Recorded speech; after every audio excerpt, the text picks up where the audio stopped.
Again, it all starts from the idea, so now this is another exosolar planet figure. This is the Kepler data, and here's one Earth radius, and here are the periods, and so Earth sits right about here, and you can see that the data set is slowly moving towards detecting an Earth-like body around a star like ours. And so it really brings, I think, to the fore the question of how unique are we, and how in the world was it that this life occurred on this planet, and is there a connection between this planet and life? And John talked about it extensively yesterday. I alluded to it too. You'll hear it time and time again, but it just seems inevitable that there has to be some connection between planetary process and life, and the sustenance of life, I should say. Again, I talked about this idea of habitable zone. But I'd like to bring it back to, so I'll bring up some sort of historical people. Does anybody here know the name Robert Shapiro? Awesome.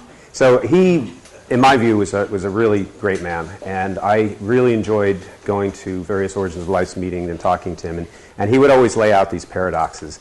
Now, he's a nucleotide. He's passed away, unfortunately. A lot of the really great people in this field, like Leslie Ergel and Bob Shapiro, have passed away. But, they left their mark, and I was fortunate to get to know them.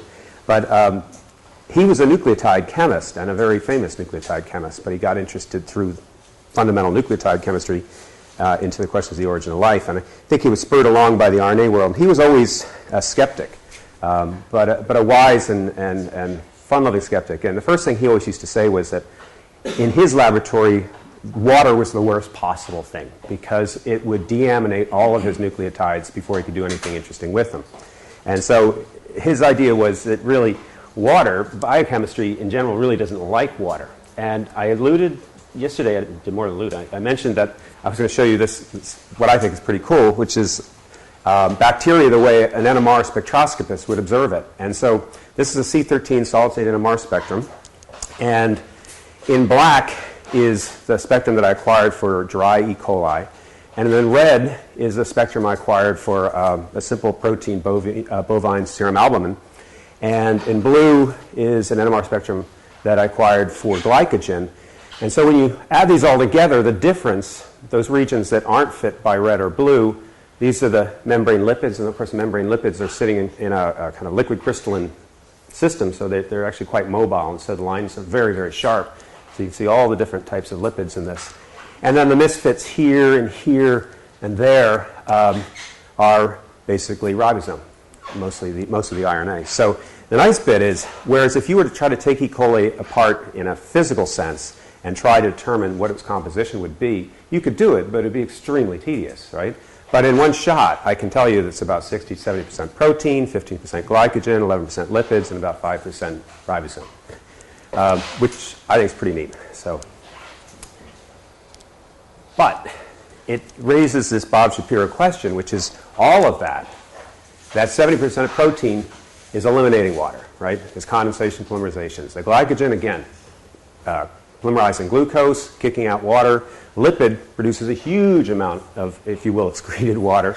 The RNA, again, to make these polymers, you condensation, polymerization, you eliminate water. And all of this takes ATP, which eliminates huge amounts of water. So basically, all life is doing is getting rid of water, getting rid of water, getting rid of water. So it's kind of a paradox that while we're looking for these water-rich worlds that constitute habitable zones, at the fundamental chemical level, really what life's trying to do is get rid of the water, get rid of the water. The thermodynamics is very, very negative.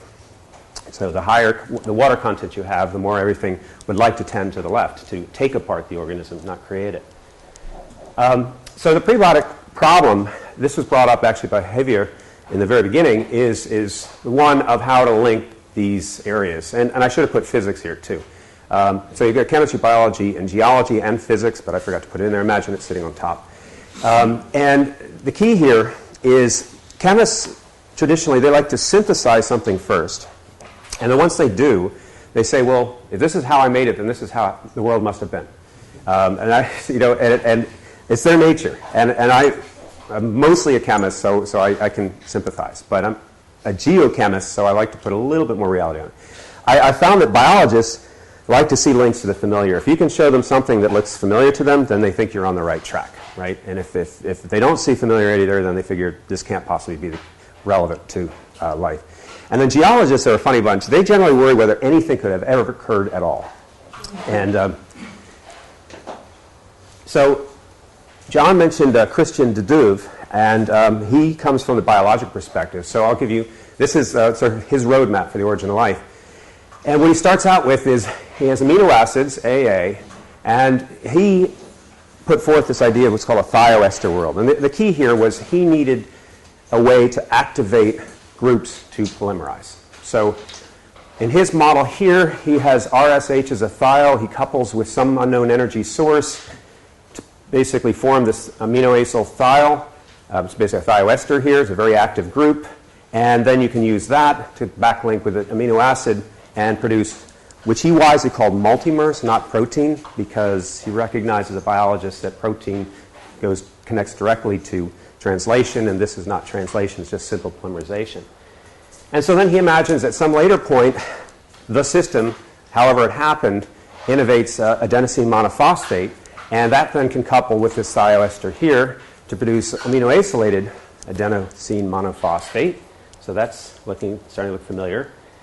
And then he thought, well, all you have to do is bring in a source of pyrophosphate, and you already got activated AMP, right? So you can react that with pyrophosphate, and now you've got your ATP, and now things are starting to look pretty familiar in an energetic landscape.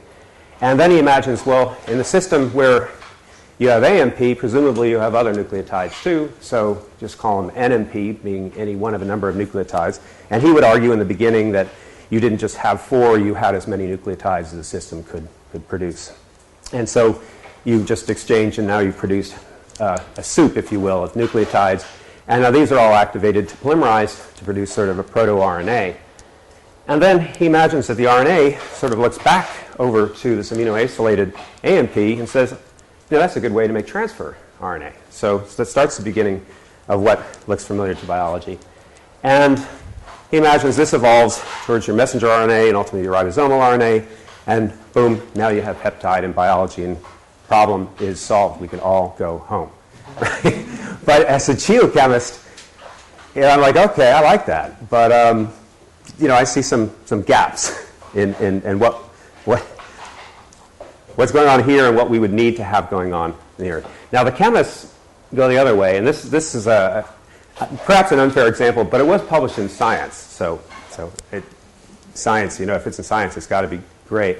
So in this particular paper, the experiment was a simple one. They took this compound on the left, which is cyanocetonitrile, at 1 millimolar, and they soaked it in 20 molar urea, and they produced a really good yield of cytosine.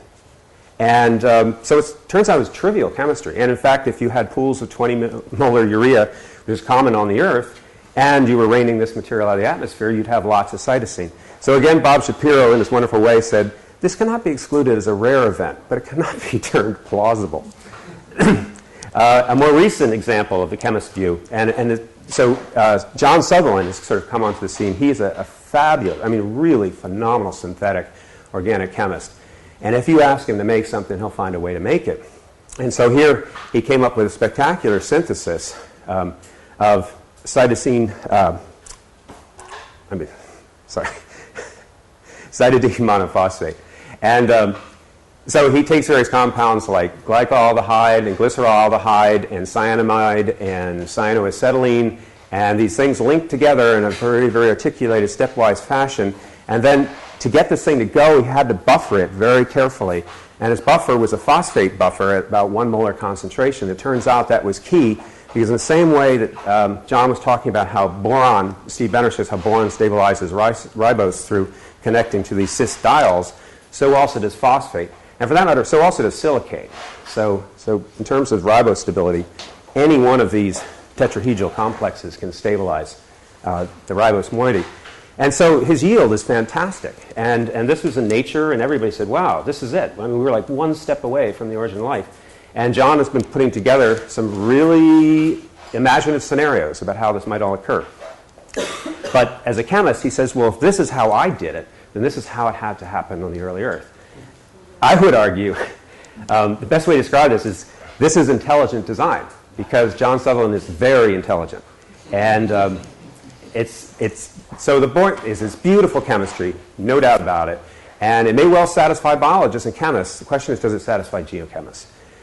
Plausibility, it requires, you talked about fitness yesterday. I don't know how you might want to define fitness. I would define fitness, I don't know if fitness is the right word, is maybe robustness is a better word. How robust is this chemistry? How fussy is it, right? Well, it turns out it's extraordinarily fussy chemistry.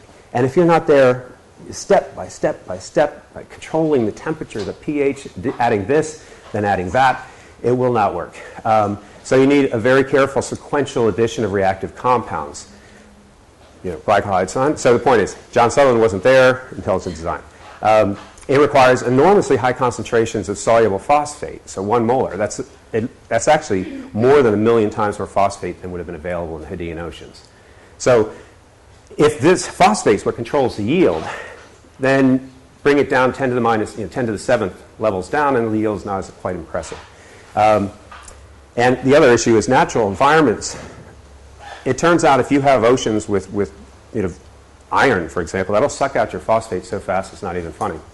So it's not geochemically impossible, as Bob Shapiro might say, but the geochemical yields are going to be orders of magnitude lower than what John did, if it worked at all. So I'm not knocking the chemistry. I think the chemistry is brilliant, but the question is, I'm not convinced it solves the problem. So I talked yesterday about meteorites and how they provide information about how planets evolve. But they also provide evidence for prolific abiotic organic synthesis, which is really interesting. So while we all sit around and worry about whether this, that, or the other reaction could occur, in essence, we don't have to worry about that because it's been proven fact that this chemistry can occur abiotic. So there was nobody 4.5 billion years ago in the interior of that planetesimal. That chemistry happened. I told you about that, but I will emphasize this. So the key about carbonaceous chondrite parent body interiors, as I said, these, even though you have a meteorite in your hand and it's a fragment of an asteroid, the asteroid is a fragment of a planet. So these were worlds that lasted tens to hundreds of millions of years before they were destroyed. And for a fact, we know that prebiotic synthesis can occur. So what's interesting about the interiors is they're warm but not hot. They're wet but not soaked, although now I'm starting to think they were soaked. I sort of alluded to that yesterday. They're initially very far from equilibrium. In other words, you take interstellar ices, anhydrosilicates, metals, interstellar organics, and it's a frozen state. And then radiogenically, it gets to a point where it warms up and the ice melts, and now the system is ready to go. And everything's out of equilibrium. So you have a lot of free energy available to do some stuff. They're relatively rich in reduced carbon, and you have catalytic phases. Iron nickel metal and iron sulfide is abundant. And again, you have millions of years to do something. And so the question is, what do you do? So yesterday, I focused on this IOM because that's a subject that I'm very intrigued with. And I said I would talk about this today, so this is what I'm going to talk about, and I'm not going to talk about that. So I told you that this is a chart that was pretty relevant till very recently. So it was 1998 that Cronin published this in the Andre Brock book on Origins of Life. And by and large, it's correct. But there have been some advances that are pretty interesting. Now, this slide is uninterpretable. I know that.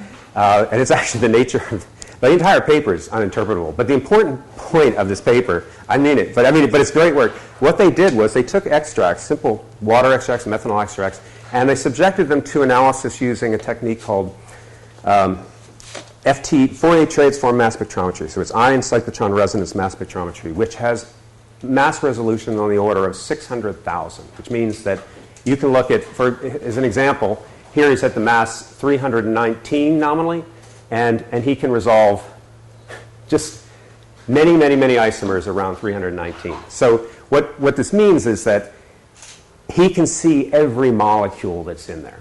And he can get a formula for every one of those molecules. He can't tell you what it is, but he can see every one. And so the outstanding thing is this conclusion that came out of the paper is that he detects something like 50,000 different isomers, which could mean that there were potentially 1 million different molecules in these water and methanol extracts. And that's striking. And again, alluding to the complex chemistry that's manifested in the organic solids, you can see in the soluble materials the same sort of complexity. So chemists would naturally wonder, how in the world can you develop such chemical complexity? I mean, generally, most chemical systems will not do this. So what's going on? The more significant paper, in my view, was George Cooper's paper in 2011, where George is a phenomenally good analytical chemist. And he painstakingly will analyze extracts and then synthesize compounds to verify their identity. And what I like about George is he will not race to press. So this paper came out in PNAS. He's had papers in Science and Nature, but you'll see him painstakingly go, and he will not publish until he's 100% sure. So when he says something, I believe it. And so what he sees here is a really interesting array of compounds. And I'll show you why. And he came up with a scenario that I don't think is right, but his scenario was he imagines he starts with a thing called a ketene, and he gets to pyruvate, which is an interesting molecule, of course, because it's a key metabolic molecule, and he generates all of these common metabolic intermediates. So you see aconitic acid and citric acid and alpha-ketoglutarate, lactic acid, alanine, glycolic acid.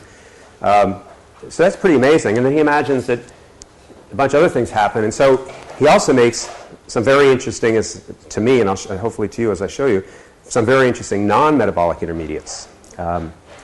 And these molecules, as you'll see, come into play as very interesting small molecule players, if you will, in prebiotic chemistry on primitive Earth. So what, I should go back to,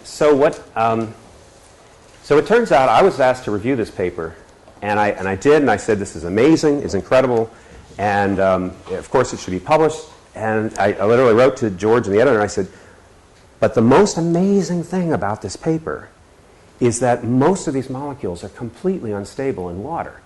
If you give 1,000,000 years, they're not going to hang around.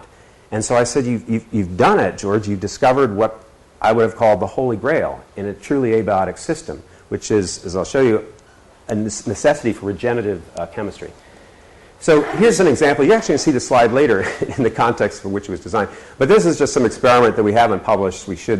Where we just looked at the decomposition of citric acid, which is a fairly robust molecule. But it's not, relative to like these keto acids, citric acid is quite a strong molecule, but it falls apart like everything, most everything does in water. And in a relatively short period of time, in 2 hours, you've dropped 3 orders of magnitude in its abundance. And I'll talk about the 2 compounds that you're generating later. So the bottom line is he envisioned an explosion of all of these compounds at the moment that the meteorite was warmed to the point of wet, right, so that reactions could occur. But it's absolutely a fact that aqueous alteration he's looking at the Murchison meteorite, went on for tens of millions of years, right? So if you made all those compounds in the beginning and you're detecting them after it's run the course of 10 million years of aqueous alteration, nobody's going to buy that those molecules survived 10 million years of aqueous alteration. He detects oxaloacetate. That doesn't last a day. Aconitic acid, if you buy it, it comes frozen. You have to keep it frozen. It will just decompose on the bench. So in my view, what he's showing us is that these compounds represent a continuous, replenishing, dynamic organic reaction network. And that is, in my view, always been the holy grail in abiotic organic chemistry. And it hasn't been attained in the laboratory, but evidently it's possible. So it's like once you know, so that's what's great about meteorites. They kind of say, you wonder, do I want to waste my time chasing this idea that may never occur? Well, the meteorite says, yeah, you should do that because it can happen. You just have to figure out how. So primitive meteorites look like a great place for abiotic organic synthesis, and one can reasonably ask, and this is, I call the Chris Chiba question, which I'll get back to. So Chris Chiba is another person who sort of thinks big thoughts about the origin of life, and his view was, if all this can occur on a meteorite, why didn't life form there? And I think it's a great question, because it seems like you got everything going for yourself. You've got all the chemical complexity you could possibly want, right? So why didn't life form there? I don't know, but it's a great question. But the thing that amuses me, and another one that I think the great paradox is it seems like we don't find life there, where you might expect it. Where we do find life is where we're standing right now, on a highly differentiated planet. And so, the Earth is as far away from chondrites as you could possibly imagine. It is completely differentiated. The surface and all the mantle is extremely oxidized relative to reduced organic compounds. It's essentially all silicon oxide. And yet, you have this tiny little biosphere somehow coupling to this planet in a way that doesn't seem to make a lot of sense. So yesterday I said there has to be a solution to this problem, because if you can't couple down to sort of reducing potential down in the core, how is anything going to work? Well, my view is the thing that saves the day is plate tectonics, so extensive organic chemistry seems improbable. As I said, if I didn't know life was here, I wouldn't come here to look for it. I just, take a look at Mars, take a look at Venus. You say, no life there. Maybe there's life on Mars. I don't know. But as we heard yesterday, if it's there, it's underground. So plate tectonics, in my view, has to play a huge role here, because it's the only process by which you can connect to the deep Earth interior. As far as we can tell, life has been around as long as we can get signatures for life. So as far back as you go in the geologic record, you'll find a signal of life. So it's potentially possible that life emerged even 4 billion years ago. And it's been sustained ever since. And so the two questions, how did it emerge, and how has it been sustained in a very robust fashion for 4.5 billion years? At the same time, the Earth has been tectonically active, as far as we know, for 4.5 billion years.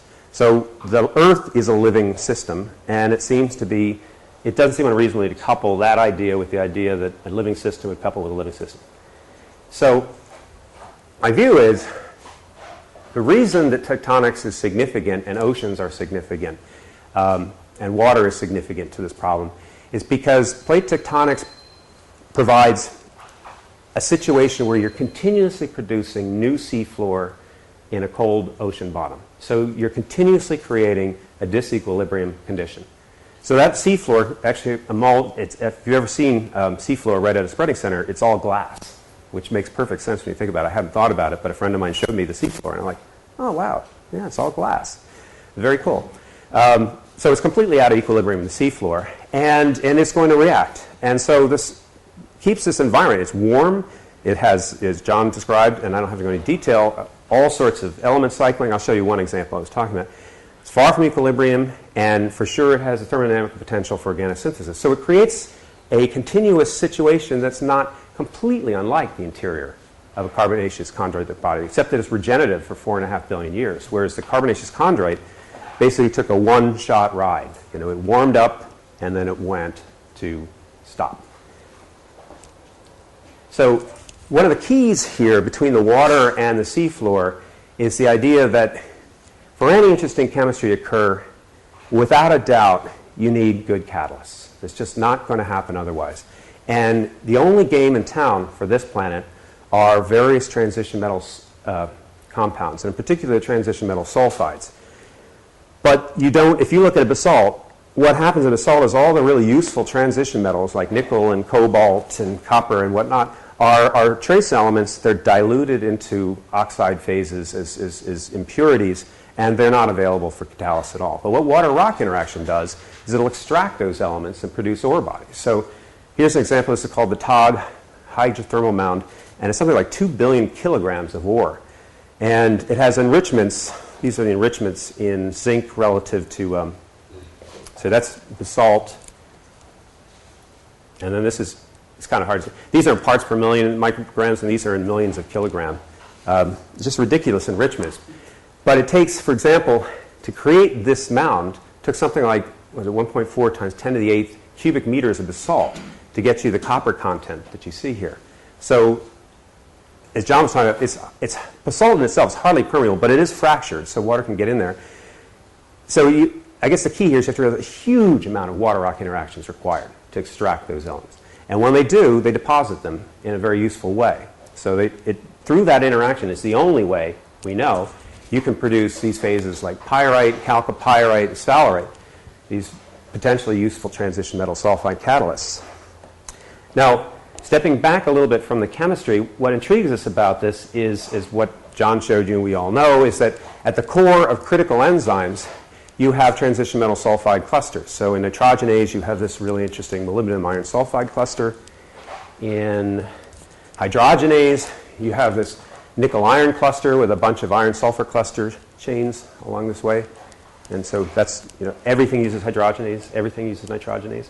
And in this, there's this organism called Pyrococcus furiosus, which is the furious fireball. And it uses a strange enzyme called aldehyde oxidoreductase, which again has iron-sulfur clusters but uses tungsten. So again, a very interesting transition metal. So it's always intrigued many people, the connection between biocatalysis with these metalloenzymes and the fact that the natural world, the only catalysts available to the natural world are iron-sulfur clusters. So one of the reactions, now this is a cartoon of the acetyl-CoA pathway that John was talking about. It's also called the Wood-Lungjol pathway. Why it's important is it's one of the critical ways that carbon can be fixed by microorganisms. And so a purely autotrophic organism, whose only carbon source is CO2, is able to fix that CO2 to form biomass and or energy through a pair of pathways that link. So this green ball is cobalt. That's a cartoon for nickel, iron, and sulfur here.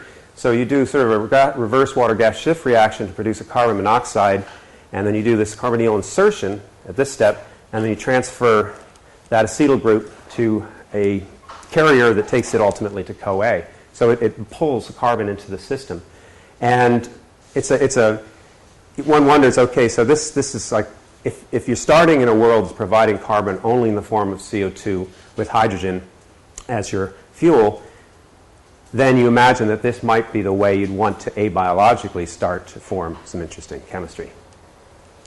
So that's a carbonyl insertion reaction. So we decided to assay a bunch of different transition metal sulfides specifically for the capacity to do that reaction, carbonyl insertion to form, carbon addition reaction. We used a very simple assay reaction. So we took a thiol, carbon monoxide, and water, and we reacted them at fairly high pressure, high temperature, 6 hours, and sort of ranked the yield of the reaction product from left to right. And so you can see almost all of the transition metal sulfides can do this reaction to a certain extent. And not surprisingly, nickel and cobalt do it extremely well. And it turns out they're actually very good catalysts. So they're kind of the ExxonMobil-like catalysts, in the... Now, one cool thing about these, of course, they're, unlike an enzyme, they're kind of sloppy catalysts. So they don't just do the reaction you want to do. Sometimes they do other reactions. So I focus on these 2 points. And when we keep the ranking the same, whereas copper was not particularly good for carbonyl insertion, it's really great for methyl transfer reactions. So the reduction of CO on the surface, the full reduction to methyl, and then a transfer of a methyl to your target thiol. So you form these thioethers. And similarly, it does a nice reaction just with the thiol itself to form the dithioether. So it's these catalysts are sloppy, but they're pretty good, and they're interesting, and they're obviously promising. And in my view, I would say that for the kind of chemistry I'm talking about here, they're the only game in town on this world. And were it to be that we could not extract these trace elements from these rocks, this world would be dead. Because normally, when you dissolve these things into basalt, they're lost to you. They lurk as trace constituents in olivine and enstatite, etc. So this is just to show that they're good catalysts. For chemists here, I like to show this because we were exploring isotope fractionation associated with this, and I'm not going to talk about that, but I can talk about it offline, which is driving me batty because we took these data so long ago, and the woman I was working with who did this, so I just can't get her to get it out the door. It's extremely interesting, but the bottom line is we needed something. So we were working with no-name thiol, and no-name thiol is a C9 thiol, and we use that because thiols are really stinky. They're just terribly smelling. So no-name thiol has low enough volatility that you can kind of work with it on the bench and it isn't going to kill you. So butane thiol is horrendously volatile and just smells so horrible. But as any chemist in here will know, as bad as butane thiol smells, pentanoic acid smells a whole lot worse. And so when I show this to chemists, they usually just start laughing. We say, like, oh my God, you took something that smelled really bad and you converted it into something that will just make you gag. But the chemistry is really beautiful. By the way, this is a thioester. It's a thioacid that you form in the beginning, and it decays away in time. So, but again, for this particular compound, the turnover frequency is not bad. Does everybody know what a turnover frequency is? No. Interrupt me if I just start using terms. I'm still a little jet-lagged. So turnover frequency is kind of, so in enzymes, the equivalent of the turnover frequency would be how many times does a substrate bind, react, and then leave. And the turnover and the rate at which it does that, which is ultimately what's governing the rate of the reaction. So in heterocatalysis, basically it's the same idea. It's how many times do the molecules come onto the surface, react, and what is the rate at which they come on the surface, react, and leave? You have to estimate this because we don't know whether the whole surface is catalytic, whether there's a small regions of catalytic sites. It's kind of like a Maxwell-Demon problem. So to do these estimates, we assume the whole surface area is catalytic. We can measure the surface area easily. And then we just measure, what's the yield for this period of time, what's the surface area, how big is the molecule on the surface area, and you estimate it's the frequency of which the reaction is going. And because we've saturated these systems, in the same way if you want to assay an enzyme, you want to go to the point where you're not substrate limited. So the reaction it's got all the substrate it needs, so you're just measuring boom, boom, boom, boom.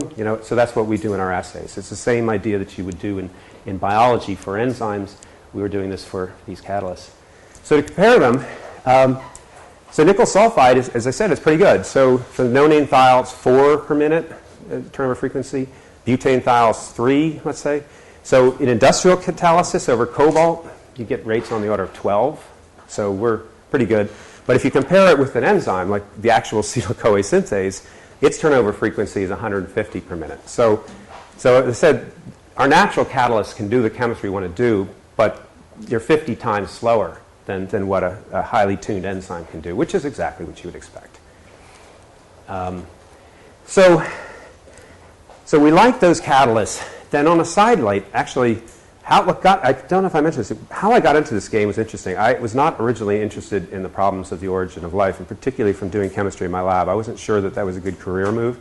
And I was afraid of the flaky factor, and I didn't want to necessarily go there. But I was asked by a friend of mine who's a theoretical biophysicist, so he doesn't really know anything about organic chemistry. He said, if you could react CO2 with pyruvate and make oxaloacetate, that would be really amazing. And because in my laboratory we are very well set up to do experiments in any pressure temperature regime you might want to do, he knew that we could do it, and I had the analytical facilities to analyze the products. And I looked at that reaction and I said, that's hopeless. It's never going to work because pyruvate's just going to react with itself and the whole system's going to become like a sludge. And that's exactly what happened. And then the other reason we didn't expect anything to happen is because oxaloacetate, this compound here, is literally a suicidal molecule. So it will catalyze its own destruction. And like that, it just, if you buy it, you freeze it because it will, on the bench, it'll just go away. But I started getting intrigued about how would I get to citrate. And so I took sort of the classic approach. Well, let's study how citrate falls apart and see if we can get a sense of how things go. And so it turns out citrate falls apart 2 different ways. It falls apart through what I call an alpha pathway. So it does a retroalveol and moves in this direction. That works really easily. But it also does a very interesting pathway called a beta pathway, where it dehydrates and then it does a series of decarboxylations, which are really intriguing, called beta-gamma decarboxylations. And it produces aconitic acid, and this is called itaconic. I do not expect anybody to remember any of these names whatsoever. There will be no quiz, right? So hopefully what I want you to get from this, I'm going to show you a lot of chemistry, is not the details, but sort of the general picture, right? So I don't want to stress anybody out about, but I can't talk about small molecule chemistry without showing you small molecule chemistry. So just kind of try to get the feeling for it without worrying about the details. So I'll name things, but I'll rename my itaconic acid later again if it's important. So I don't expect you to remember that. So in any case, that kind of got interesting. And what's kind of cool is, well, this alpha pathway is what biology does. This beta pathway is apparently not used in biology. And I say apparently because it turns out Georg Fuchs identified,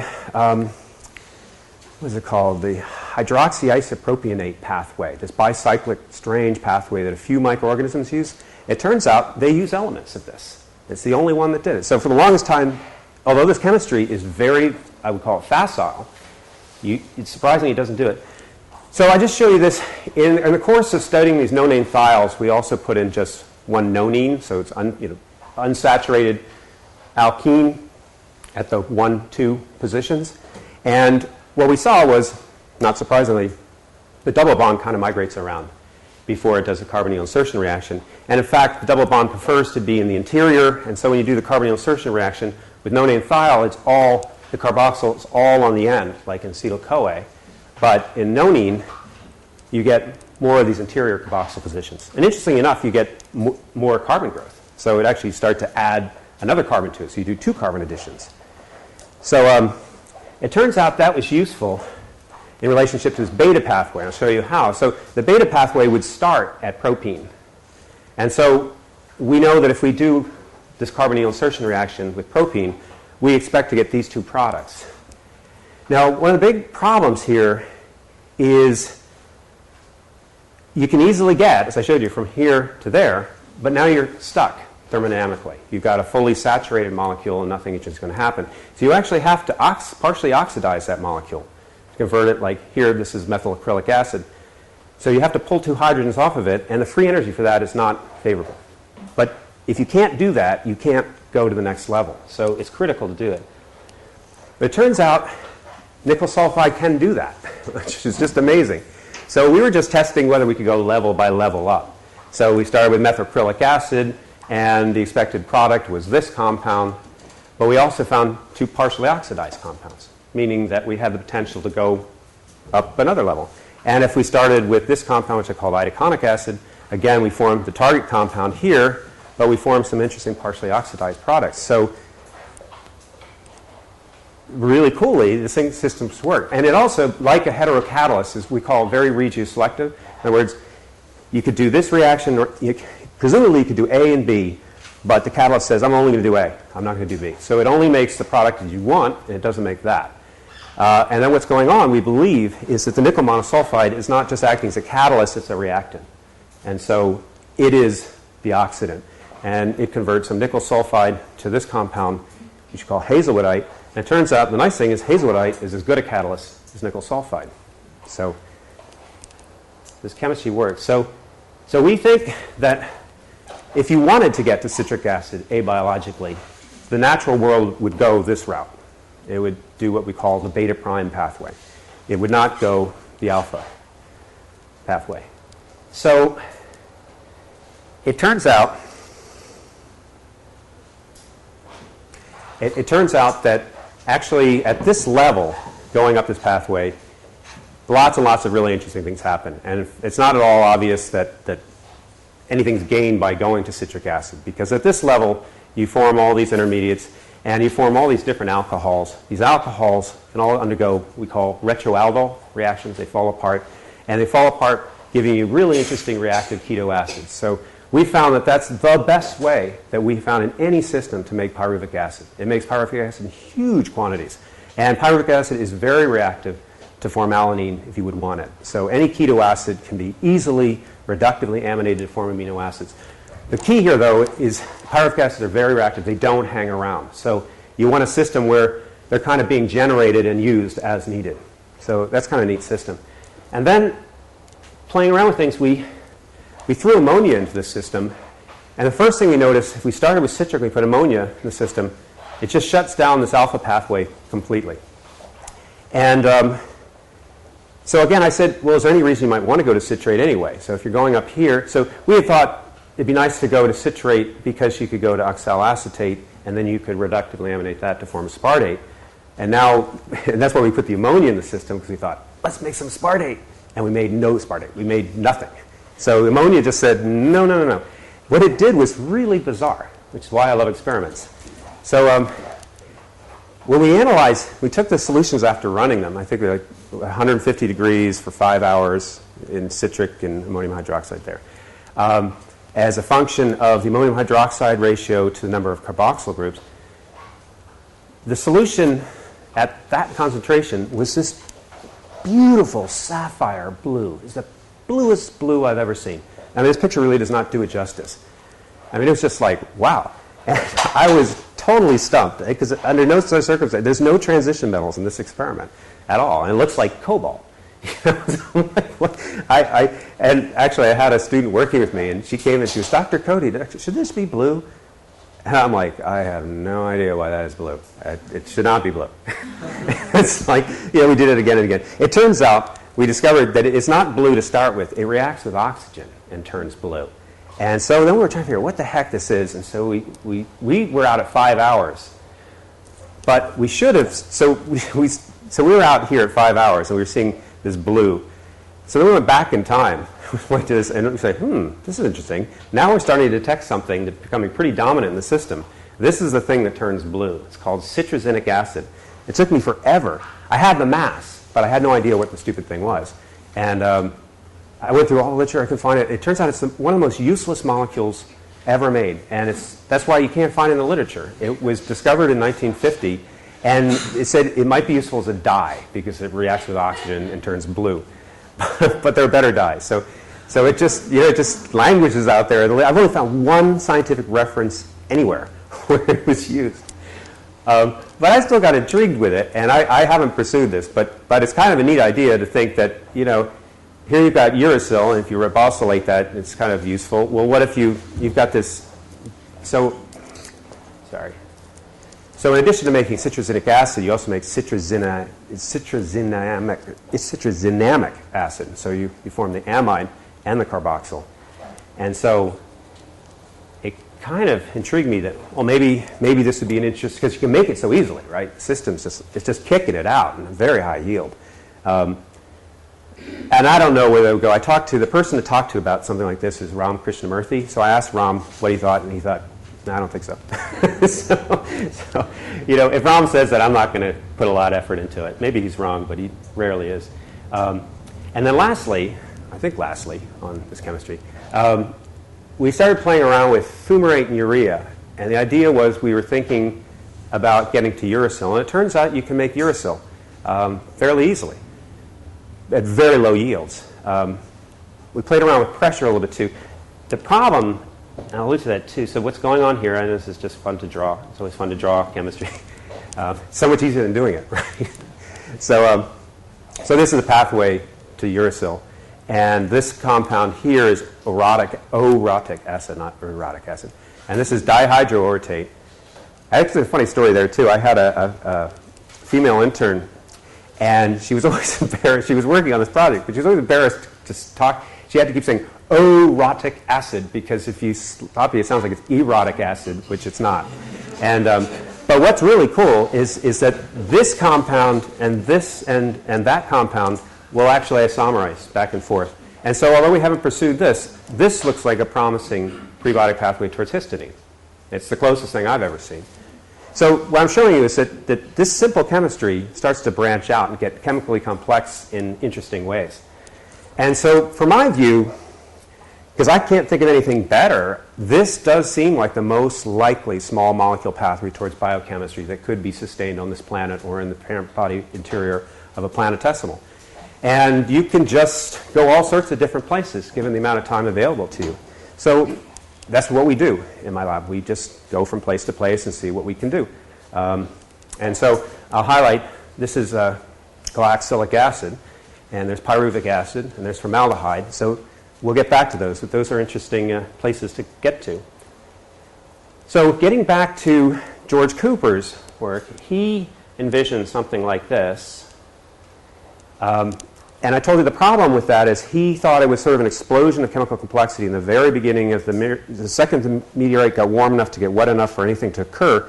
But then I said, but now that can't be, because you had tens of millions of years of alteration. Therefore, the system had to be regenerative, so it had to be more like what I just showed you. Well, it turns out that in our experiments, these are the typical products that we see. And the way we see it evolving in a pathway sense is like this. And I'm going to highlight these two. So we can think we get to fumaric, and we found a way, now we know why, but we've never been able to get up to alpha-ketoglutarate. And that is a really difficult thing to do, and it really puzzled us. And we were concerned that we may never get to alpha-ketoglutarate, and that is bad for life because you need alpha-ketoglutarate. So I talked to you about, I showed you that this retroaldol reaction is simply a reaction where a molecule will fall apart to give you a useful product. We call it keto acid. So it's really, we love the retroaldol because it's just like the nicest way. But when I started, I feared the aldol, the opposite reaction, where things condense with each other. And the reason is because pyruvate will do this so much with itself. Pyruvate will do two stupid things. It'll either just fall apart to acetate, or it reacts with itself so quickly and it just forms literally this molasses tar. It smells like, it's like molasses. It loves to do that. And the only other thing it does is, before it forms molasses at this step, it can go down to this compound called methyl succinic acid, which is seriously not interesting at all. And so I just have avoided the aldol reaction. But one of the reasons it's good to have young scientists come into your lab is they do things that you tell them not to do. So Shohei Ohara came in and he said he wanted to look at aldol reactions. I said, you don't waste your time. It's just a colossal mess. But he was interested in actually looking at what the dissolved transition metal ions themselves do. And so he worked with very dilute, relatively dilute solutions of pyruvate in the presence of these transition metal sulfides. And the two compounds he chose were glyoxylate and pyruvate. And he used relatively mild conditions, and then he quantitated them with liquid chromatograph mass spectrometry. And lo and behold, he gets, it's not a huge yield, 2%, but he makes a fair amount of alpha-ketoglutarate. It's the only way that we know how to do it. And I was really impressed. I said, that's fantastic. And it's catalyzed. Which is, then the other thing, the other molecule we could never get to, and I never particularly cared to get to isocitric acid because, well, because I didn't see anything, but I was still frustrated we couldn't get there. We tried and tried and tried and tried, but we could never get to isocitrate. But nevertheless, it's a metabolic intermediate. Well, it turns out we can do it in these systems. And so the simple way you'd think of doing it would be to take glyoxylate succinate and do an aldol reaction to come to here. But that does not work, it turns out. What's super cool is that it's actually glyoxylate with alpha-ketoglutarate. That does work. And it forms this keto acid here, which is not stable, and it decarboxylates to form isocitrate. So that is pretty cool. I will skip that. I will skip that. I will skip that. So the key here is a lot can form from a little. And if you're in a plane and you like to do these sorts of things, and you got nothing else to do, it's kind of fun. I like to do this sort of stuff. Is you take, say, just butanoic acid and isobutanoic acid, two unreactive simple compounds, and then you just allow for these 5 reactions to occur. So carbonyl insertion, partial oxidation, retroaldol cleavage, aldol condensation, and amination and reductive amination. So say, I'm going to let those things, and we know that all of those reactions will take place spontaneously or catalytically. And on paper, from these 2 little molecules, you'll generate in excess of 350 different molecules. So these little systems with just a small number of chemical rules can create a lot of complexity quickly. So when you get back to what's going on in the Murchison meteorite, presumably that's what's going on here. And the complexity just builds and builds and builds. So if you go 1 carbon up, you start to get in thousands of molecules. So again, we get back to what I call the Chris Chiba question. If the carbonation conjugate was so great, it can make nucleobases, it can make sugars, it can make all these metabolic intermediates.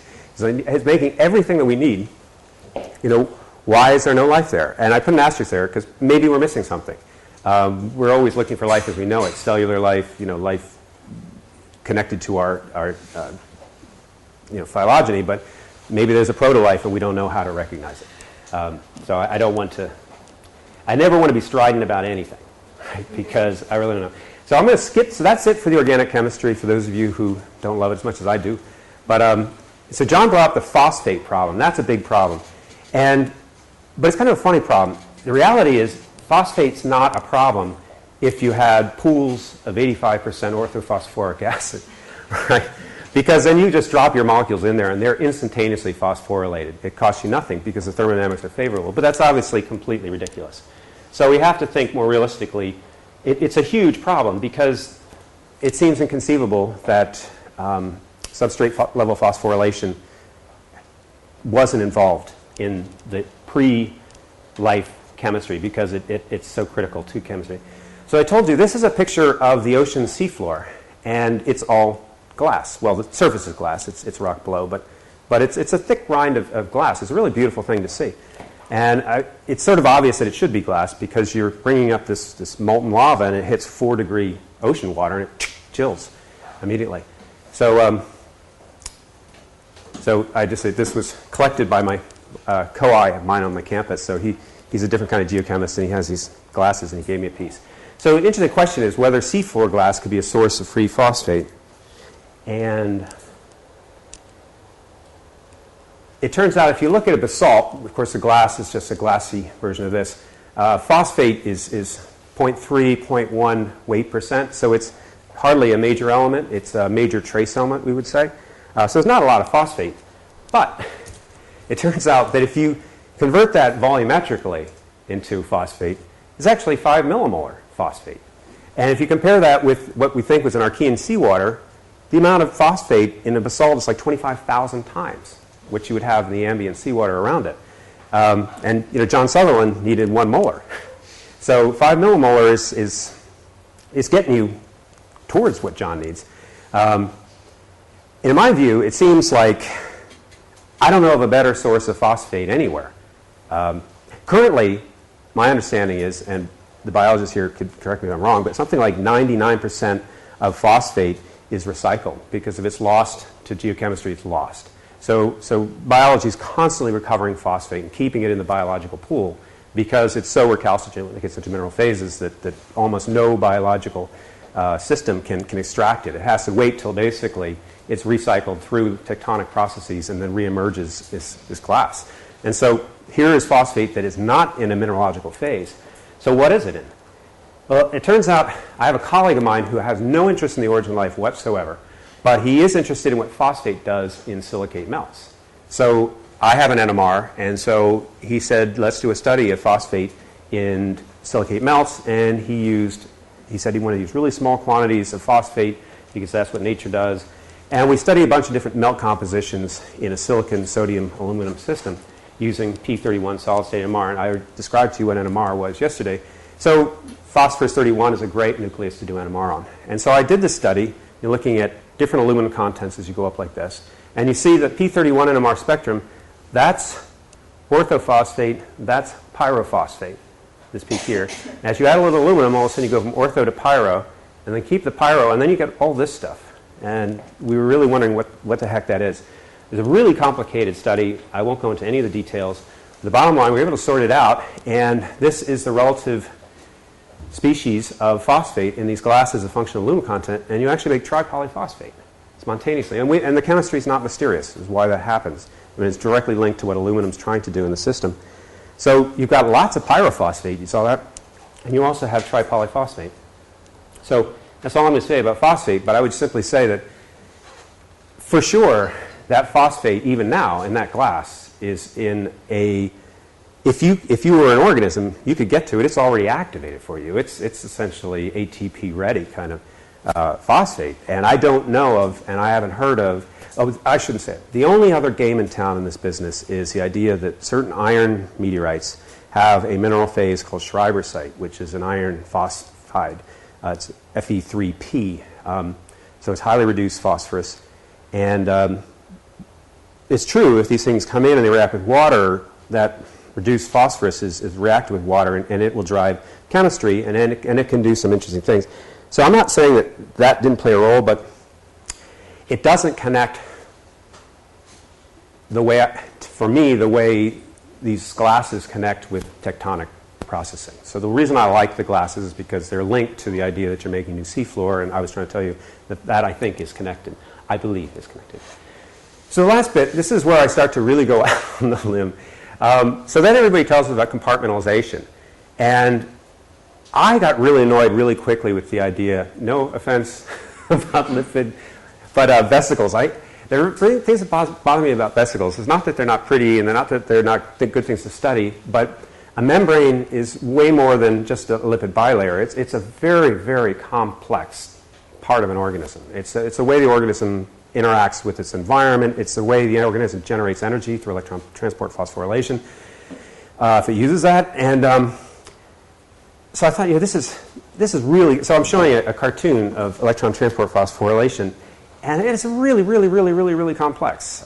So it's like saying we're just going to spontaneously jump to ETP or spontaneously jump to photosynthesis. Seems highly unlikely to me. There had to be stages that preceded that, even if we don't know what they are.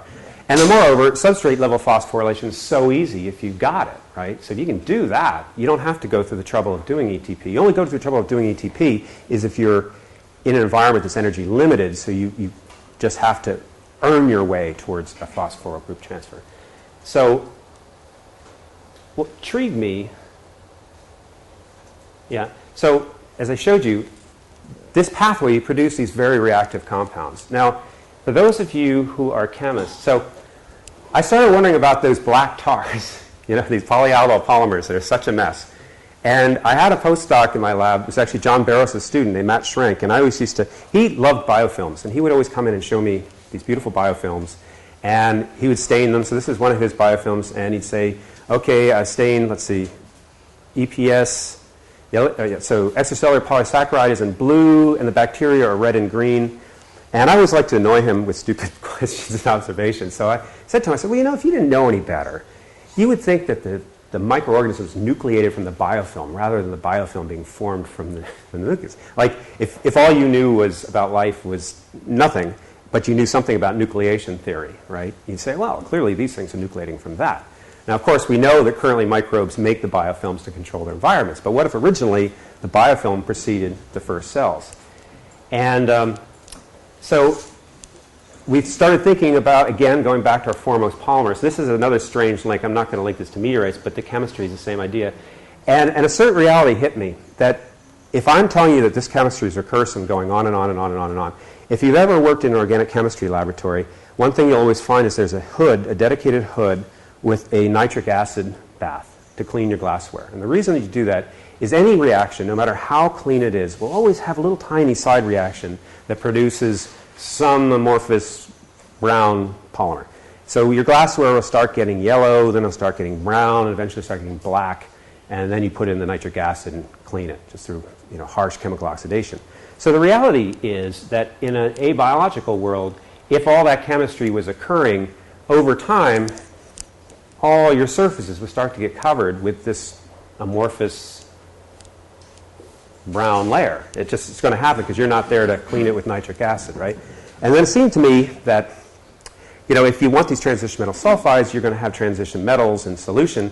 And wouldn't it be lovely if they could migrate their way into here and make little tiny nano crystals? And the reason I say this is because one of the nasty little truths about the chemistry I've described to you is that to get high yield, you need high surface area, and nature doesn't like to do that because surface area is related to surface energy. So it likes to minimize surface energy by making bigger crystals rather than smaller crystals. So what you really want, if you want good catalytic activity, is you want lots and lots of little tiny nanocrystals, and the only way you're going to do that is if you can put them in an environment where the surface energy is smaller. So we thought this would be really, really cool if that was happening. So I did an experiment that couldn't fail, and it failed. And I said, I'm going to thiolate this polymer, just with bisulfide. There are all these carbonyls. I'm just going to, all sorts of different places I can put sulfur hydrogen groups. And it didn't work at all. And I couldn't believe it. And so I went down, I was frustrated. I went down to the SEM, and I just said, is there any sulfur in this at all? And it turns out the guy who was running said, there's tons and tons and tons of sulfur. So what had happened was I completely sulfidized the surface, but I couldn't get the bisulfide anion into the polymer because the polymer is hydrophobic. So you can get it on the surface, but you couldn't get inside. So this brought me back to actually one of my first experiments, which was really cool. And that was, could we make a lipophilic iron sulfide species that potentially could happen naturally? So in our original experiments, where we're doing the carbonyl insertion reaction, one of the mineral phases did something weird. All the other catalysts were just catalysts. But iron sulfide reacted with carbon monoxide and the thiol in a big way. And so it's hard to see, but this is the UV-vis spectrum after we ran it. And you can see there's a fairly complex something floating in there. And what it turns out to be is it's a carbonylated iron-sulfur cluster. And it's hard to see this, but that yellow is sulfur, red is iron. These are carbonyls here, and then these are alkane groups hanging off there. And what's intriguing about this thing is it looks an awful lot like the H cluster in hydrogenase. So that was immediately interesting. But what was also cool is we made pyruvate. So we thought that this was actually the catalyst that made pyruvate in the only system that we saw it. And so what's also neat is it turns out you don't need temperature or pressure to do that. You just can take this material and expose it to carbon monoxide, and it will just react. So at room temperature, you can make this. And lower temperatures are always nicer if you can get them. And so what we're thinking is this might be a way we can get iron and sulfur into these little clusters, because it should be a lipophile.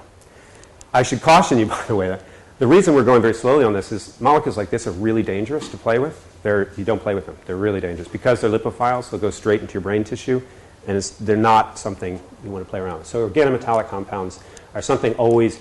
I should throw out the cautionary note. If you're ever playing around with transition metal anythings, and under conditions, you can form, there's a whole, it's very easy to form volatile transition metal carbonyls, like nickel carbonyl and iron carbonyl, cobalt carbonyl. So it's like we work very carefully with these things.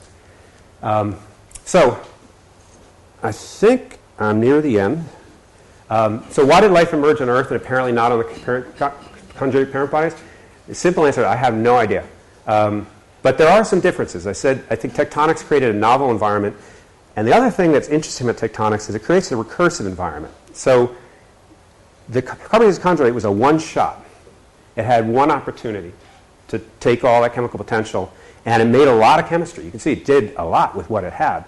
But maybe it needed a couple more shots. And perhaps it's precisely because you have a regenerative, continuous system, it gives the planet Earth multiple opportunities to basically get that one shot right.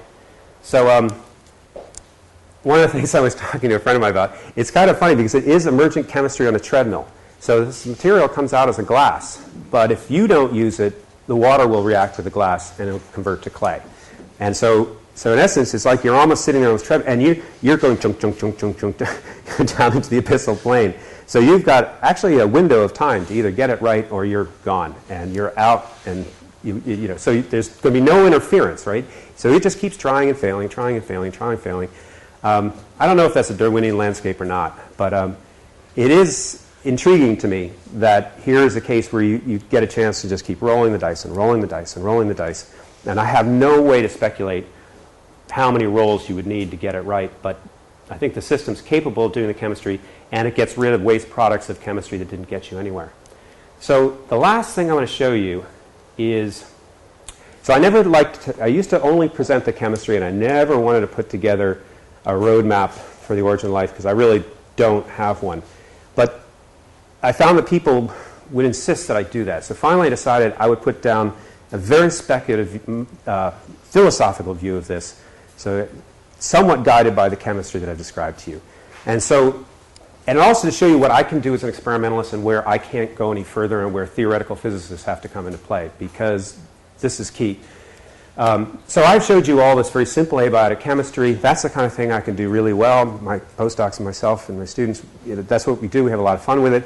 And this branching is trying to show you the idea of this small molecule reaction network going out and feeling its way to all molecular complexity you can find. And then I like to think that, so you notice I've changed the color from yellow to brown. I think that this idea of a polyelectrolyte gel is interesting, and I think that if you can get nano catalysts inside that system, so a microsystem, you might start to talk about sort of enhanced abiotic chemistry, and so I'm trying to highlight that by maybe some pruning of the chemical complexity. You don't want a system that's just doing everything without any control. So you'd like to see a system start to put some control, perhaps through enhanced catalysis. Get those rates up from 50 times less than acetyl-CoA to, say, 10 times less than acetyl-CoA. So a better catalyst would do that kind of thing for you. So I can imagine doing this in my laboratory. So I can imagine getting to this stage. And then in this community, there's sort of, I would say the next stage is kind of what we call sort of systems chemistry. And it's almost like a hyper refinement of what you'd like to have going on there. And it really is sort of systems chemistry, as far as I see, is kind of a code word for autocatalysis and feedback control in a system. And there are people who are working on a number of model systems in this area. And so this is a laboratory tractable problem. And while I'm not personally working on it, we keep our eyes open for any hint of autocatalysis. I should tell you the foremost reaction is an intrinsically autocatalytic reaction. Where the problem comes in is we're not anywhere near life. And it seems to me philosophically there has to be some transition from this to some system where RNA is synthesized and utilized and peptides are synthesized and utilized, and they may not be doing what they do currently, but they're integrated into the system. And yet one would have to consider this in the context of all of this. So to me, this is where I just draw, I say, there's nothing that I can see myself doing as an experimentalist in this area. But it asks a really interesting question, to me it asks a question, that perhaps the first living system was not, and this is something you guys can debate, the first living system, how he defined it, was actually not an individual, but it was actually an ecosystem. And I like the idea of that, if a biofilm starts, so it's almost like a refinery, all these components doing the various functions, self-enabling the system, so it has, and fighting its way up, if you will, the treadmill, because it has to keep innovating itself up towards the energy sources. So this is a problem for theoretical physics.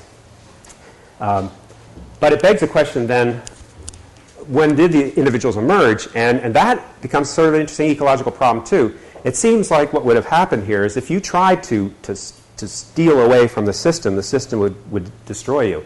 And so you have to imagine that if you wanted to, this is totally our ways of it, if you wanted to individualize, you'd have to make a bargain with the system. Say, you allow me to basically isolate my DNA and become an individual, and I will pay the system royalty by biosynthesizing things that you can't do, or doing it at a level that's sustained. So it's sort of like more of an ecological bargain that gets made. But at this point, but it does strike the issue that the first individuals, in my view, had to be sort of mixotrophs or maybe even strict heterotrophs, because they had to emerge in an environment that was capable of a lot of organosynthesis on its own. So why would you waste energy resources to basically synthesize things that are basically available to around you?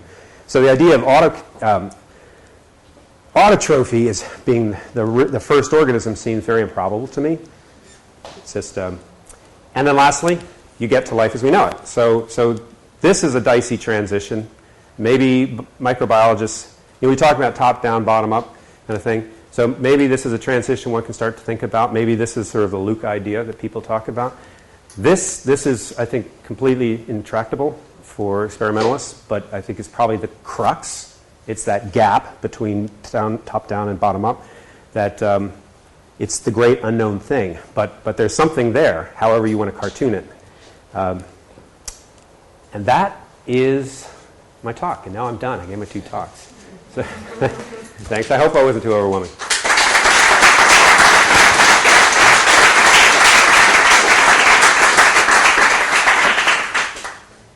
Any questions? Yeah. So you talked a lot about how hydrothermal lens systems might interact with really cold bottom ocean water. Mm-hmm. How important do you think an atmosphere and continental weathering and all those effects are for life to get started? Well, they have to be important because they're part of the system. I can't point to a specific, one of the things that, let's suppose it turned out that formaldehyde really was critically important. The only way we know to make formaldehyde in a useful way is through atmospheric photochemistry in a reduced atmosphere. At least as far as the early references go, and I'm thinking about some work by a guy named Pinto, there is some photochemical reactions. So formaldehyde is so unstable that there's no easy way to make it other than to eliminate it through a Retroaldo reaction. So like the stepwise reduction of CO2 and hydrogen to methane, you never see formaldehyde as an intermediate. It just, you never, because it sits there up on this mountaintop energetically. It's just not, which is why it's such a useful molecule. It's got all this energy stored in its structure. It's ready to do all sorts of chemistry if you ask it to. So it seems like if Pinto is right, you've got this atmospheric chemistry going on. So that material is going to be raining into the system, right? And then continental weathering is doing all sorts of things to the ocean chemistry. So it can enhance or suppress the abundance of various divalent cations based on what the anion content is and what the anions are. Obviously, the continental weathering will affect it can be a source of phosphate, but it can also be a sink for phosphate. So all of this is coming. John hit that beautifully. So I'm at the micro level, and John was at the macro level. But I think it's 100% true that you have to consider the entire planet in the equation, because all of these systems are coupled through dynamical cycling. And whatever's going on here is ultimately going to set up a gradient that's going to affect something over there. So everything's ultimately connected. That's the simplest example. I wouldn't exclude anything. But at the micro level, if I focus on what organic chemistry can actually occur, and how can it occur, then I'm saying transition metal sulfides. So at the end of the day, yes, you need CO2, yes, you need hydrogen, yes, you need transition metal sulfides. Without those, nothing will happen, and then the boundary conditions will affect perhaps pruning of those little networks I showed you. Maybe some pathways are more favorable. Yeah, I mean, it's a lot of work to do. We're not, I keep saying this is a field where I feel like we actually have made a lot of progress, but the goalposts are they're racing ahead of us as we're racing down the hill. And so I know we're moving forward, but I don't know how far we have to go. And we really have no clue about the transition from. So again, an annoying question I used to ask Matt Schrank, because he's a microbiologist, and so I would bother him. I said, what makes you think E. coli is alive? And he gave me this funny look. And I said, well, it's an extraordinarily complicated thing, right? And it's doing all sorts of chemistry, and so you don't have to convince me of that. It's an exquisitely complex system. But is it alive? And the simple answer is we can't answer that question, right? Because we can't really define, as John said, we don't have a good definition for life. We could describe what it is, and we can say how complicated it is, and we can spend careers studying everything that it does. And it's pretty amazing. But we can't really tell whether it's alive or not. So philosophical. Hard not to get philosophical. Do you have a question? This is a little more, I guess, specific to the chemistry, but I was wondering how sensitive, or if you pay at all attention to protonation state and hydration state of the oxo acids, because in water you'll form the genial and stuff like that. Yeah, all of that is key. So Leslie Orgel always used to point this out, and it's one of the true aspects, the frustrating aspects of experimental. So I'm an experimentalist because we expect to be surprised, right? We do an experiment because we presume we know the outcome, but we do the experiment because we're hoping that we're wrong and we'll understand the result. But the reality is that the experimental space is really huge. And so Leslie always used to point out that one of the problems that all chemists have is that when you find an area which is interesting, you fear moving away from it. You get stuck in this little interesting well, and maybe there's something much more interesting over here, but you don't have the tendency to go there. And yet the natural world, of course, isn't making those decisions. It's exploring the full space. And so the reality is, you should go, always look from one end of the pH scale to the other. There are environmental constraints, but the reality is, as John showed, the pH, the range of natural pHs in oceanic processes is essentially the entire pH range, at least from fairly, let's say a pH, I don't know what the low is, pH 2 too low? 2, yeah, pH 2 up to pH 11. So that's a huge amount of chemistry space to explore, and for sure all those things matter, big time. So in the chemistry that we did with just we did not buffer, so the chemistry we did with transition metals, we initially started this new work. That's simply buffered by the pK of the acids themselves, so it's down around pH 2. But it's for sure, it's interesting to see what would happen at higher pHs. And, we wanted those systems, we want to either be acidic or basic because we're afraid we'll have precipitation issues in intermediate pHs. Do you have a question? Yes. So this is probably a really naive question, but I'm a physicist and I pretty much know chemistry, and I'm definitely afraid of labs. But they smell. Can smell bad. Yeah.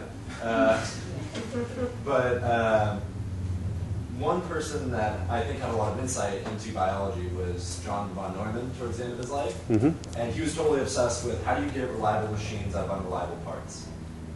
Because he wanted to build computers to do computations that were really hard and all the hardware sucked. But the cool thing about that problem is you can make really reliable computers out of really unreliable components.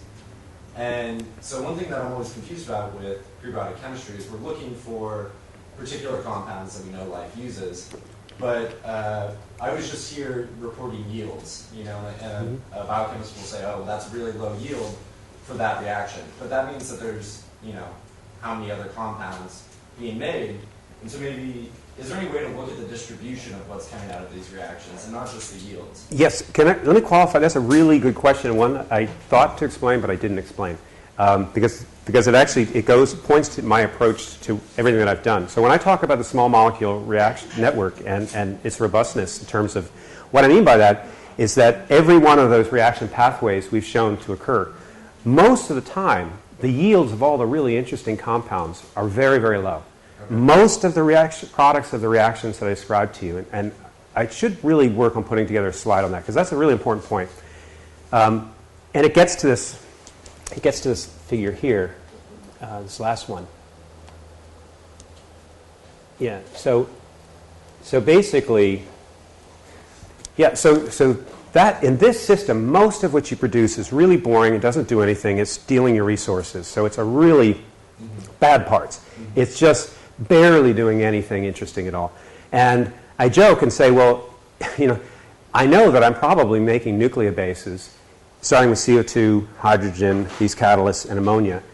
But if you take the yield, I might make statistically one. And of course, it's completely undetectable, right? Yeah. So I could claim that statistically, I've got a one-pot synthesis because I can connect to that. So what I do is once I see that something's possible, I go to the next level and I start exclusively with the thing that's interesting. I just discard all the other stuff. But I know that in the real world, in this world, it's mostly junk. Yeah. So that's why this transition from here to here is a really important one, because that's the first thing where you start to find a way, catalytically presumably, of not necessarily enhancing the yield, but, well, yeah, trying to declutter the world from useless stuff.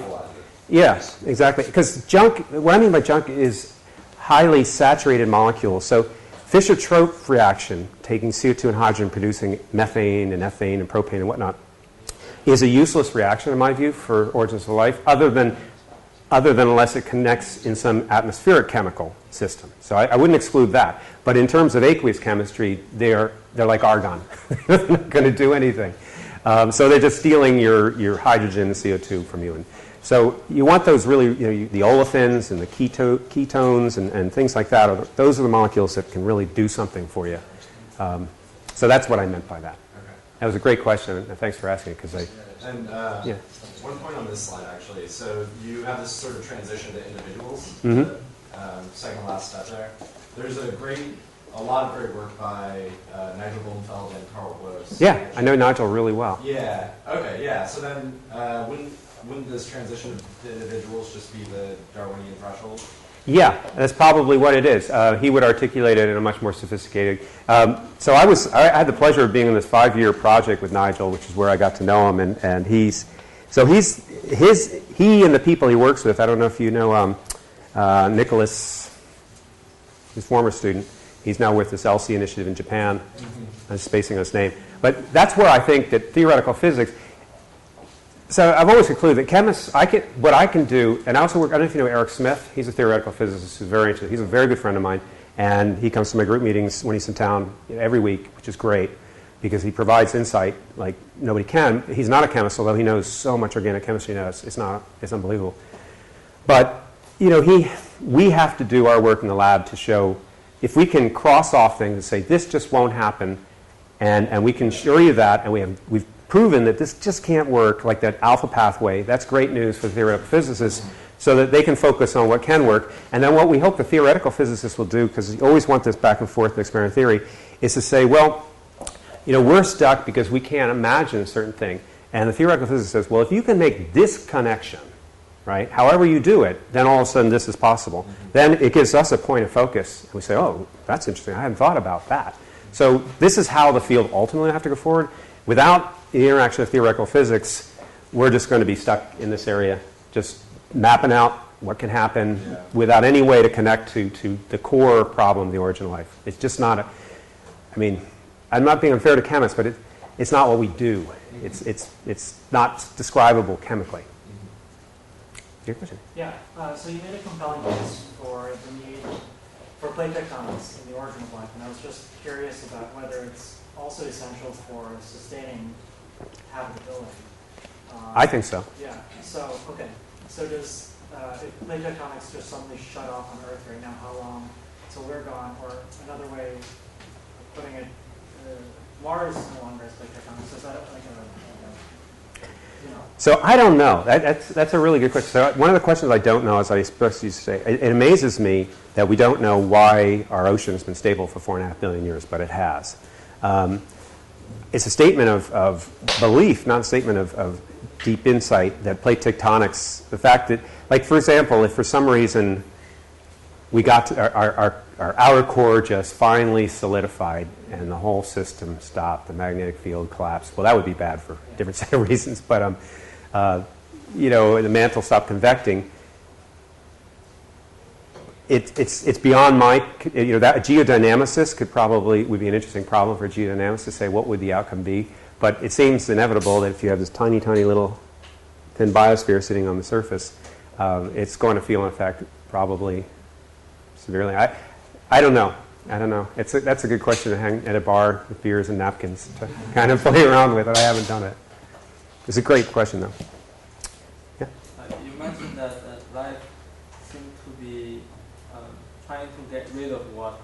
Mm-hmm. And I remember yesterday you mentioned that a comment on maybe life could have evolved on land instead of in Well, I think it had to evolve in water because I got taken to task on that slide, and I had to modify it a little bit because Maxine Singer said, "What are you talking about? Life needs water." And I said, "Yeah, that's true." So it does. So the biosynthesis of all the constituents of life is largely through condensation polymerization, and so they say that most of the water that you would find in E. coli was formed through biosynthesis of its components, and most of the water is leaving the system. But at the same token, you need proton gradients, you need water, you need to, before you develop motility, things have to come to you, so you need gradients, you need diffusion, you need all these things. So I don't want to overstate the anti-water thing. It's a mild paradox.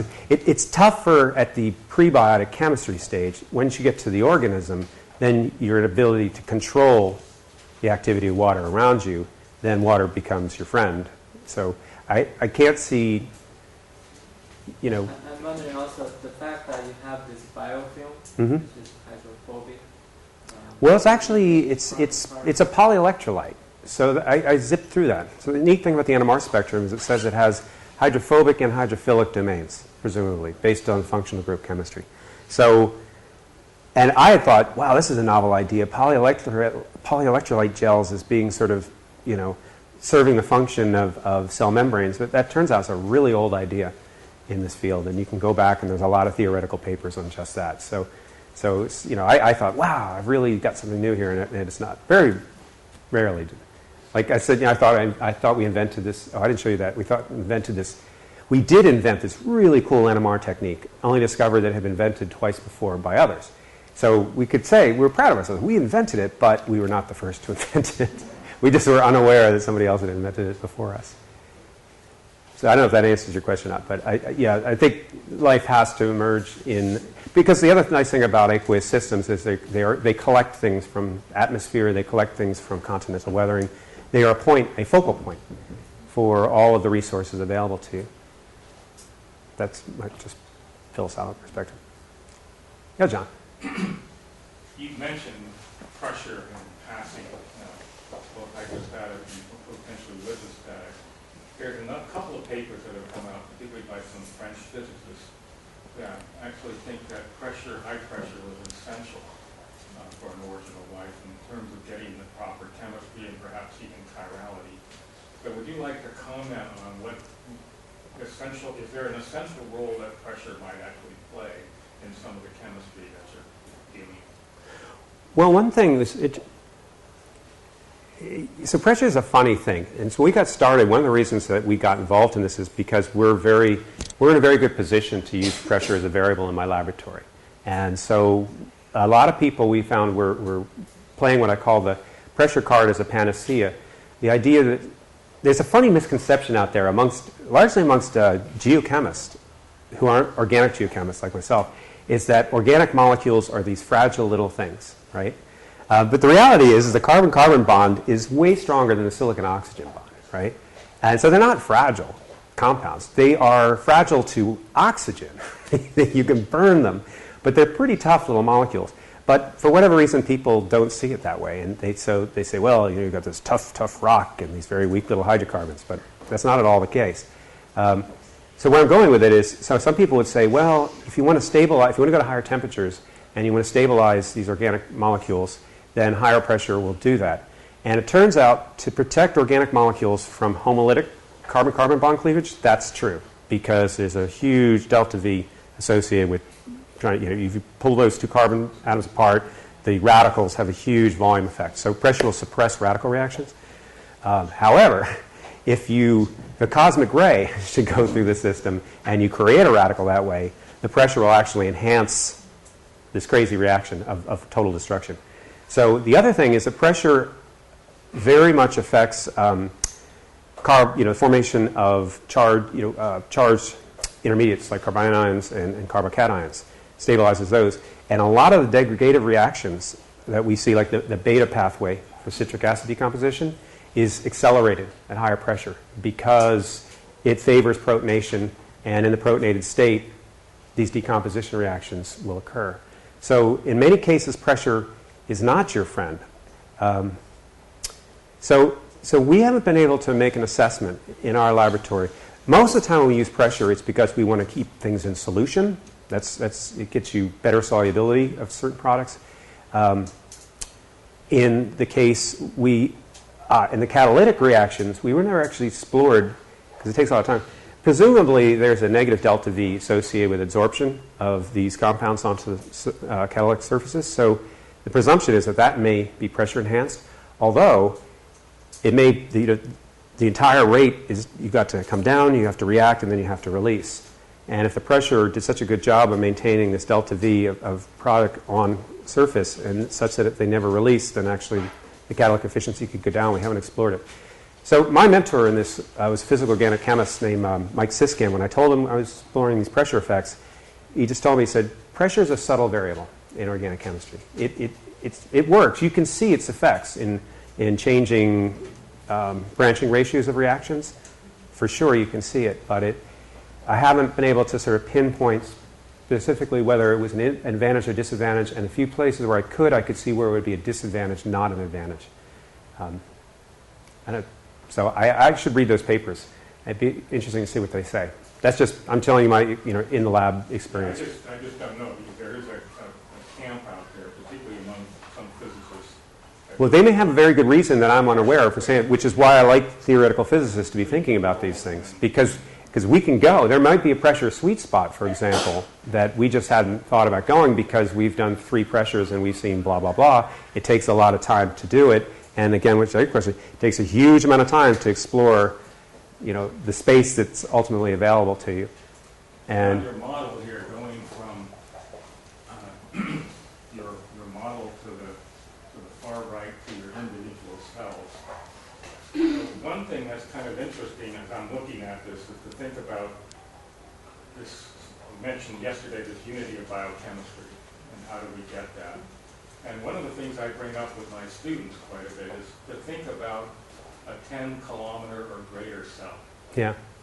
And if you can think about something that's huge, 10 to 100-kilometer type cell, with a huge amount of interactions, then you have the chance for selection and evolution to occur at a much faster rate than if you have a bunch of little individual things that have to have some item, like a virus or a transposable element or something that can actually select the best fit genes. So I had them think about this, I just called it the 10-kilometer cell, and we would have fantastic discussions on what that 10-kilometer cell would actually look like. So it's just a concept. Yeah. To think about. Well, that's kind of, it sort of would fit into this. Before you start to worry about these little guys here, if this system is just, this would be presumably. But you actually have, in a sense, a 10-kilometer cell, something that multiple genomes going on at the same time. And so it's quite a different concept. Agreed. I think it's a great concept. I think it's a very useful exercise to develop, I don't know if you call them Gedanken games or whatever, but just worry about these scenarios, because the reality is that this region in here is not something that's going to be explorable in an experimental sense. It's only going to be treatable theoretically. So, The other thing you mentioned is water, which I think is really important. For all the polymerization reactions that we know of, for making proteins, for making nucleotides, chains, all require starch drying and the removal of water. And so finding areas on that early Earth where you're actually getting wet, dry cycles, particularly on catalytic minerals, clays, etc., is essential. Otherwise, we're never going to form polymers. that's so true. I have a postdoc in my lab right now, Irina Mamajinov, and she has been doing this wet-dry cycling to make, she's making these really fascinating dendrimeric polymers through esterification reactions during drying cycles. And it just, it just seems so natural. And it really is no other easy way that I can see to do it other than to, you have to there has to be some forcing to the system. What's really important to think about in subsurface systems associated with hydrothermal systems, plate tectonics, you actually have massive cracking fronts. I mentioned serpentinization produces a huge amount of cracking. So you move water into areas of the crust, and then they close off and dry out. Yeah. And then they open up again. And so you actually have PCR reaction potential going on in the subsurface constantly. It's true. And, how do we take advantage of those kinds of dynamic cycles that we know are going on? We can find brine pockets down in the subsurface that are, 30, 40% salt. Because it's concentrating whatever seawater has gotten out of that. New cracking then, emits that. So there's a lot of gradients that are going on in there that are really complicated, but because they're all linked, they have to be involved in this process. You're absolutely right. And actually, the cool thing about carbonaceous chondrites is, I alluded to this yesterday, so if we're right about the sources of IOM, then we argue that they probably lost 98% of their water. But for sure we know that they lost a lot of their water right now because the only water that's left is structural water and clay. And so obviously you had to have more water than the water you have in a clay to make a clay, right? There's no stoichiometric way you can do that. But moreover, there's halides. So if most people don't look for them, when they polish their sections, they dissolve them. But if you look for them, there's salts all over the place. So clearly it went through this brine phase as it was losing its fluids as well. And how that feeds into sort of the chemical complexity that you see so clearly, I don't think anybody knows. A good example is, for example, E. coli. A paper was published looking at the internal water of E. coli. 70% of that water comes from metabolism. Yeah, that's what I heard too. From the outside.